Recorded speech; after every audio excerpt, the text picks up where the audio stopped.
שלום, הגעתם לעוד פרק של אנבוקסינג. היום אנחנו עושים אנבוקסינג למוטורולה רייזר. אתם רואים מוטורולה רייזר. טוב, בואו נפתח את העטיפה. זה אני הזמנתי מאמזון, זה הגיע לי לפני 6 שנים, כשרק יצא הטאץ'. זה יצא לפחות, אבל לא משנה. טוב, בואו נראה, בואו נפתח, תראה. הקופסה עשויה פה טוב, היא קצת מתקמטת, אבל עשויה טוב. יש לנו פה קוד של אורנג' של הפין איך לפתוח את הפלאפון, לא צריך לזרוק את זה בבית. זה הקופסה, בוא נראה איזה אקססוריז קיבלתי פה. פה קיבלתי 2 שקיות ריקות, קצת אלונים, אתה רואה את זה?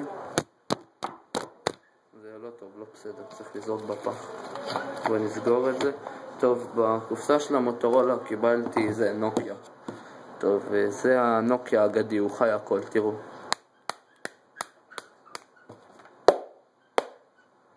זה שורד הקוד, יש פה בעיות, אתה יכול אפילו לשלוח על זה קצת מים. אני אעשה קצת מים מוגזים, נשים פה בפנים.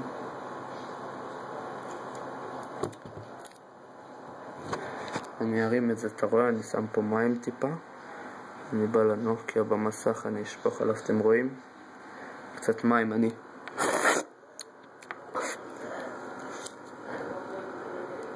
זהו, שתיתי את זה. טוב, זה היה אנבוקסינג, צריך פה ככה, הנה נוקיה.